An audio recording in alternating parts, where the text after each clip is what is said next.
অবশেষে আমরা দীঘা এসে পৌঁছেছি, মানে অনেক দিনের প্রতীক্ষিত সময়।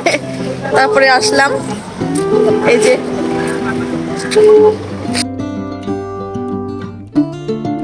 বিয়ের পরে এটা আমার প্রথম ঘোরাঘুরি দীঘাতে। অনেক প্ল্যান ছিল অন্য কোথাও যাওয়ার, বিশেষ করে হয় দার্জিলিং অথবা শিলিগুড়ি যাওয়ার ইচ্ছা ছিল, কারণ সমুদ্র সমুদ্র সমুদ্র সবসময় এত এত এত সমুদ্র দেখা হয়ে গেছে যে একটু ভিন্ন চাচ্ছিলাম, কিন্তু সেটারও হয়নি, কারণ বর্ষা সিজনে অবশ্যই পাহাড় সেফ না। তো ভাবলাম যে তাহলে সমুদ্রেই যাই, হয়তো এটাই নসিবে আছে। তো গেলাম দীঘাতে, এত ভালো লাগছিল, সুনসান ছিল। আমরা একটু অফ সিজনেই গেলাম। তো অফ সিজন মানে হচ্ছে কি শনি রবিতে খুব চাপ হয় দীঘাতে। তো এটা ছিল হচ্ছে আমরা গিয়েছিলাম সোমবার থেকে বুধবার পর্যন্ত। তো এই টাইমটা একটু চাপটা কমই হয়, লোকজন কম থাকে, জাস্ট এটাই ভালো লাগে বেশি। আর এখানে পরিবেশটা অনেক সুন্দর, নিউ দীঘা অনেক সুন্দর করেছে। এই লোক যে কি খুঁজে বেড়াচ্ছে আমি সেটাই বুঝতে পারছি না। কি খুঁজে বেড়াচ্ছ তুমি? কি খুঁজে বেড়াচ্ছ তুমি? হ্যাঁ, কি খুঁজে বেড়াচ্ছ? আমার মনে হয় আমি জানি, জুম করলে হচ্ছে না। পেছনে একটা লেখা আসছে ওই যে বিভিন্ন ধরনের, আমার মনে হয় ওখানটাই খুঁজছে। সকাল সকাল দীঘায় পৌঁছে খাওয়া দাওয়া সেরে তারপরে আমরা চলে গিয়েছিলাম বাইরে একটু ঘোরাঘুরি করতে, সি বিচটা দেখতে। কত মানুষ, সবাই স্নান করছে, কেউ সাঁতার কাটছে, কেউ ফুটবল খেলছে, যার যা ইচ্ছা সে তাই করছে। আর অনেকে তো এখানে বালির ঢিবি করছে, বাচ্চাদের মতো বড় বড় মানুষরাও বালির ঢিবি বানাচ্ছে, করছে। তো হাঁটতে হাঁটতে দেখলাম এই স্টার ফিশটা এত সুন্দর। আমি প্রথমে ভেবেছিলাম যে এটা মরা, হ্যাঁ, পরে দেখি না, এটা হাত পা না মানে নাড়ানাড়ি করছে। আমি এর আগে কখনো এরকম লাইভ স্টারফিশ দেখিনি, এটা হচ্ছে সত্যি কথা। আমি এতটা কাছ থেকে এতটা মানে এইভাবে আগে কখনো স্টারফিশ দেখিনি। তো আমি ওকে বলছিলাম, দেখো এটা বেঁচে আছে, এটাকে ছেড়ে দিয়ে আসো, একদম জলে ছেড়ে দিয়ে আসো, এটা সম্ভবত উপরে চলে আসছে। তো ও চলে যাচ্ছিল জলে ছাড়তে। তো আমি ভাবতে পারিনি যে এরকম কিছু একটা দেখে ফেলবো। হঠাৎ করে এরকম দেখা আসলে একটু ভালো লাগা কাজ করে। আমার তো একটু বেশি করছে, কারণ এর আগে আমি কখনো এরকম লাইভ কোনো দেখিনি, স্টারফিশ দেখিনি। ও যাচ্ছে, তাকে ছেড়ে দিয়ে আসবে। আমি হাঁটতে হাঁটতে দেখি আরও অনেক, মানে এখানে দেখেন কি সুন্দর করে আছে, 1 2 3 4 5 5টা এখানে আছে। মানে ভাববার বাইরে যে একসঙ্গে এতগুলো এখানে জমাট হয়েছে। খুব সম্ভবত জোয়ারের টাইম খুব নিকটে ছিল, সেজন্য হয়তো এরা কুলে চলে আসছে বা বালির থেকে উপর দিকে আসছে, এরকম কিছু একটা হতে পারে। আমি ঠিক জানি না এই কারণে হতে পারে।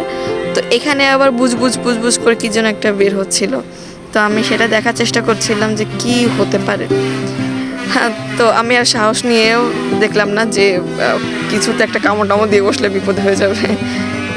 কি আশ্চর্যজনকভাবে সবগুলো জীবিত, কেউ কেউ তো হাঁটাচলা করছিল।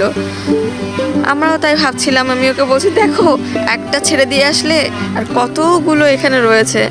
তো ভাবা যায় যে এইগুলো মানে তুমি কত ছাড়বে। তো আমি একটু সাহস করে এটা ধরলামও। হ্যাঁ, টেক্সচারটা একটু শক্ত শক্ত, আবার একটু নরম নরম, কেমন একটা বিচ্ছিরি। উপরওয়ালা কত মানে আশ্চর্য রকম সৃষ্টি, যে কত রকম তৈরি হতে পারে, কত রকম প্রাণী আছে। এটাও তো প্রাণী না? অনেকে এগুলো দিয়ে আবার বালির ঢিবি বানিয়ে সেগুলো আবার সাজিয়ে সাজিয়ে রাখছে। বাচ্চারা এত সুন্দর করে জলের মধ্যে গড়াগড়ি খাচ্ছে, আবার বালি নিয়ে কাড়াকাড়ি করছে, এগুলো দেখতেই ভালো লাগে। আমি আরও অবশ্যই আজকে নামবো না সমুদ্রে, তাই আমরা দুজন হাঁটছিলাম। ও আর কি আর একটা দেখছে যে কি করে ওগুলো। এখন আমি যেটা দেখলাম এইখানে শয়ে শয়ে মানে হাজার হাজার স্টারফিশ, মানে সম্পূর্ণ সমুদ্রের পুল ভরা শুধু স্টারফিশ হেঁটে বেড়াচ্ছে। মানে এটা আমার জন্য একটু আশ্চর্য রকমের ছিল। তা আমি এবার একটু রিল বানাচ্ছিলাম। এই যে যে ছোপ ছোপ দাগগুলো দেখা যাচ্ছে, এগুলো কিন্তু সবই স্টারফিশের ছোপ। হ্যাঁ, আমি রিল বানানোর জন্য বারবার শ্যুট নিচ্ছিলাম, যদিও আমি ক্লিপ অ্যাড করে দিচ্ছি, ভালো লাগতেছিল। আর ও হচ্ছে রিল বানায়, বললাম যে তুমি একটু হাঁটাহাঁটি করো, তোমার রিলটা করি। ও এইভাবে হাঁটছে, ও ওখানে প্রায় 2 কিলোমিটার হাঁটাহাঁটি করে তারপরে আসলাম এদিকটায়, শহরের দিকটায়, মানে আমাদের এরিয়ার দিকটায়। তো আমরা এখন রুমে পৌঁছাবো। অনেক হাঁটাহাঁটি করেছি, আসার পরে টোটালি কোনো রেস্ট নেইনি, কারণ আমরা আবার এসেছিলাম বাসে করে, বারাসাত থেকে বাসে করে চলে এসেছি। তো আমাদের বাসটা ছিল হচ্ছে 5:30টার দিকে। তো আমাদের টোটালি আর ঘুম হয়নি সেদিন রাতে। তো আসার পরে আমরা টোটাল রেস্ট নেইনি বললেই চলে, শুধু হোটেল রুমটা বুকিং করেই জাস্ট বেরিয়ে গেছি যে খাওয়া দাওয়া সেরে তারপরে আসবো। আমাদের হোটেলটা ভীষণ সুন্দর ছিল, ভীষণ সুন্দর, সবার বিহেভিয়ারটাও খুব ভালো ছিল। এটা হচ্ছে রিলুক হোটেলটা। তো আমরা হচ্ছে বিচ ভিউটা নেইনি, কারণ এর আগে যতবারই বিচ ভিউ নিয়েছি কিনা আমার কাছে মনে হয়েছে যে এটা পুরো একটা ফালতু ব্যাটার। কারণ সবসময় সমুদ্রে গেলে অবশ্যই সমুদ্রের পাড়ে থাকা হয়, তো অযথা বিচ ভিউ আর দরকার হয় না। কারণ জানলা দিয়ে কারো বিচ দেখার শখ হয় না মনে হয়, এটা একান্ত আমার পার্সোনাল অপিনিয়ন।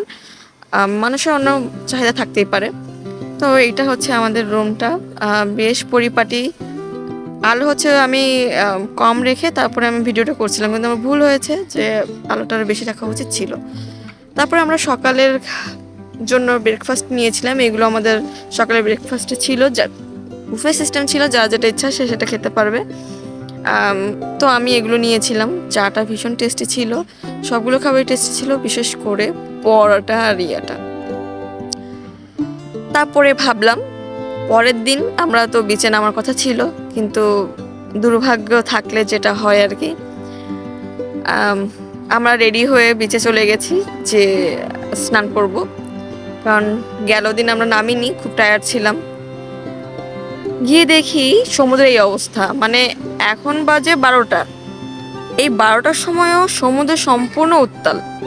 মানে কালকে এই টাইমে টোটালি সমুদ্রে সবাই স্নান করেছে, আপনারা দেখতে পেয়েছেন। আর আজকে কোনো লোক নেই, মানে সব লাইন দিয়ে দাঁড়িয়ে আছে। এই অবস্থা দেখে এখন অনেকে বলছে যে এই জন্য কি সমুদ্রে আসলাম, এই দশা যদি জানতাম তাহলে আসতামই না। যাই হোক, এটা তো বলা যায় না যে সমুদ্র বাবার কখন কোন মর্জি হয়। তো আমরা অপেক্ষা করছিলাম যে কোনোভাবে ভাটাটা হয় কিনা। তো হাঁটতে হাঁটতে যাচ্ছিলাম, আর এখান থেকে জলের বাড়ি খাচ্ছিল। হঠাৎ করে দেখি এটা উপরে উঠে এসেছে। মানে এটা হচ্ছে ওই যে ট্যাপা মাছ, যেটাকে আমরা আঞ্চলিক ভাষা বলি, এটা তো বড়টা। যদি এটা পচে গলে গেছে, অবশ্য খুব একটা বেশি পচে নেই, এটা হচ্ছে ভেতরে বাড়ি খেয়ে সম্ভবত নাড়ি ভুড়ি বেরিয়ে গেছে। তা আমি আবার গন্ধ হবে বলে আবার জলে ছেড়ে দিলাম, যে যা বাবা তোর স্থানে তুই চলে যা, জলে থাকলে বেশি গন্ধ হবে না, কারণ অন্য মাছে খেয়ে নেবে। সমুদ্র কাজ সেরে আমরা আমাদের সুইমিং পুলে নেমেছি। সুইমিং পুলটা ভীষণ সুন্দর ছিল। এর আগে আমরা যখন সমুদ্রে যাচ্ছিলাম তখন দেখি মানুষজন ছিল। ও ভালো কথা, আমরা প্রায় 2 কিলোমিটার হেঁটে যখন অন্য এরিয়াতে গেলাম, ওখান থেকে হালকা একটু ভিজে আসার পরপরই দেখি যে ভাটা এসে গেছে। তো তখনই হচ্ছে আমরা এসে গেলাম, মানে নিচে নেমেছিলাম। আমাদের ভাগ্য ভালোই ছিল। যাই হোক, বিচে নামতে পেরেছিলাম, স্নান টান হয়েছিল। তারপরে স্নান টান শেষে ভাবলাম যে খাওয়া দাওয়া শেষ করি। খাওয়া দাওয়ার জন্য ভাবলাম যে এবার তো বিরিয়ানিটা টেস্ট করা হয়নি সেভাবে, তাহলে বিরিয়ানিটা খেয়ে নিই। তো এইটা হচ্ছে ওখানের একটা জায়গার বিরিয়ানি। আমার ঠিক দোকানের নামটা মনে নেই। রায়তাটা ভীষণ টেস্টি ছিল, প্লাস বিরিয়ানিটা ভাই আমি কি বলবো। আমি জাস্ট ওকে বারবার জিজ্ঞেস করছিলাম যে বিরিয়ানিটা কেমন একটু বলো। ও খাচ্ছিল, আমি বললাম যে তুমি রিভিউ করো, আমি নেই। এত দারুণ ছিল বিরিয়ানিটা। বিরিয়ানি খেতে বসেছিল, তো আমি তো হাতে খেয়েছি, বিরিয়ানি খেতে খাবো, আমার খাওয়া কমপ্লিট। আর আমার পছন্দের বলতে তিনি বিরিয়ানি খাচ্ছেন চামচ দিয়ে। এখন আর মাংস যখন খেতে পারলেন না, যখন হাত লাগাতেই হলো, মানে টিস্যু দিয়ে মুড়ে মুড়ে খাচ্ছে। আর বিরিয়ানি খেয়ে এইভাবে চামচ দেখায়, সেটাই বুঝলাম না। কিন্তু আমার বিরিয়ানির লাভার আছে, চামচ দিয়ে বিরিয়ানি খায়, এটা না দেখলে আমি বুঝতাম না। ঠিকই তো এখন হাত লাগাতে হচ্ছে। হোটেলে ফিরছি, কেন কইছে বৃষ্টি নামবে, যে কোনো সময় ভিজে যেতে পারি। আর সমুদ্রের ইয়াও ভালো না, এখন হোটেলে ফিরতে হবে। চলো। খাওয়া দাওয়া শেষে আমরা আবার নতুন করে টিকিটটা করে আসছি। তো তারপরে আবার একটু রেডি হয়ে ভাবলাম যে একটু রিল টিল বানাই। তো ও আমাকে এই ড্রেসটা গিফট করেছে, আমার ভীষণ পছন্দের একটা ড্রেস। ওটা পরেই একটু রিল বানাচ্ছিলাম। আর পরে সন্ধ্যার দিকে হচ্ছে আমাদের ক্রেভিং, মানে খাওয়ার ক্রেভিংটা জেগেছে। সমুদ্রে আসবো আর সামুদ্রিক জিনিস খাবো না, এরকম কোনো কথা হয় নাকি? এটা অবশ্য কাবাব খাচ্ছিলাম, আমার হচ্ছে কাবাবটা ভীষণ পছন্দ। কাবাবের সাথে এই মাছটা অর্ডার করেছিলাম, যদিও মাছটা একদম ভালো লাগেনি। কাবাবটা বেশ ভালো লেগেছে, কিন্তু মাছটা পুরোই ফালতু ছিল। এরপরে অন্য একটা দোকানে গেলাম, সেখানে হচ্ছে এটা কি যেন ছিল, চিকেনের, মাছের পাকোড়া, তারপরে আর একটা কী যেন ছোটো আমরা নিয়েছিলাম এই ছোটো মাছটা। এটা ভীষণ টেস্টি ছিল, ভীষণ ভীষণ। তো ওই পাশে যে আমরা মাছটা নিলাম, ভেটকি মাছটা, ওটা এত জঘন্য ছিল যে পরবর্তীতে এটা খেয়ে মনে হলো যে যাক মুখটা শুদ্ধ হলো, শুদ্ধি করলাম আর কি। ওকে জিজ্ঞেস করছিলাম কেমন খেতে, তো ও বলছে যে দারুণ। জাস্ট ও পাশেরটা খেয়ে মুখটা নষ্টই হয়ে গেছে, আর এটা খেয়ে মানে মনে হচ্ছে মুখটা শুদ্ধ হয়ে গেল, সেটাই বলছিল। বলছে যে তুমিও খেয়ে দেখো। তো আমি খাচ্ছিলাম, আমারও ঠিক তাই, আমার কথাটাও তাই, যে আসলে তো ও পাশে মাছটা খেয়ে মনে হলো মুখটা নষ্ট হয়ে গেছে। মানে এক তেলে বারবার মাছটা ভাজার জন্য পুরো তেলটা তেতো হয়ে গেছে, আর মাছটাও তেতো হয়ে গেছে। এখন যতই মানে সুন্দর হোক না কেন, কোনো কিছুই ভালো লাগবে না। ওই মাছের মোটামুটি 100 পিস যদি ভাজা হয়, সেই 100 পিসই আবার নতুন করে তেল না দিলে নষ্ট হয়ে যাবে, ভালোই লাগবে না। এই মাছটা একদম ভালো ছিল, খেতে একটা ব্যাপার ছিল না, বলো এটা ভালো। আচ্ছা, এটা লোটে মাছ না না, ওই তো ওই ছোটো ছোটো মাছগুলো, কিন্তু কি জানি নাম বললো, আমার খেয়াল নেই।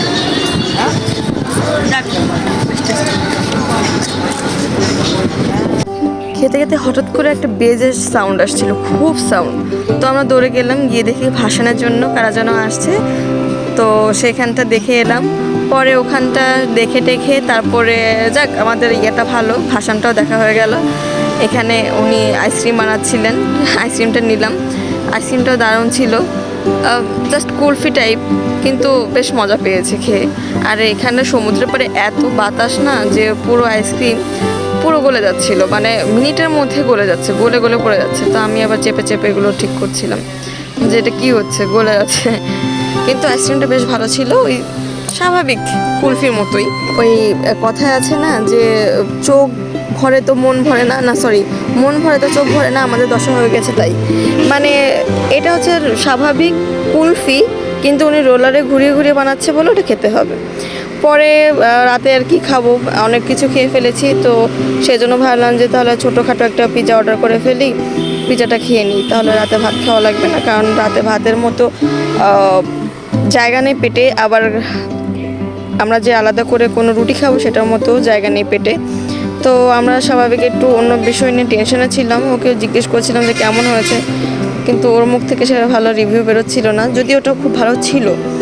আর এই মিট বলগুলো না দারুণ ছিল, এই যে মুরগি চিকেনের যে মিট বলটা, এটা সিরিয়াসলি দারুণ ছিল। এখানে মিট বলই বলে, কিন্তু আমি জানতাম মিট বল মানে গোল গোল বড়ার মতো। এরপর আমরা সকালবেলা রেডি হলাম, সকালে বেরিয়েই দেখি এরকম, মানে আমাদের যাওয়ার সময় হয়ে গেছে। এটা আমাদের হোটেল, আমি গুড বাই টাটা করছিলাম, আমি আরও চেক আউট করতে গিয়েছিল ভেতরে। তো এই যে হচ্ছে ওয়েদার, ভীষণ সুন্দর ছিল, আমার খুব শখ ছিল নিম্নচাপটা দেখার। তো মনে হয় শখটা পূরণও হয়ে গেল, নিম্নচাপটা দেখা হয়ে যেতে পারে। সমুদ্রে নিম্নচাপ হলে সমুদ্র ভীষণ উত্তাল থাকে, এই জিনিসটা দেখা আমার খুব শখ ছিল। তো আমি 4-5টা ভিডিও করে নিচ্ছিলাম যে কি অবস্থা, মানুষ যারা আজকে ঘুরতে আসছে বা কালকে সকালে এসেছে তাদের কি দশা হতে পারে। পুরো প্ল্যান প্রোগ্রাম সব শেষ হয়ে যাবে তাদের।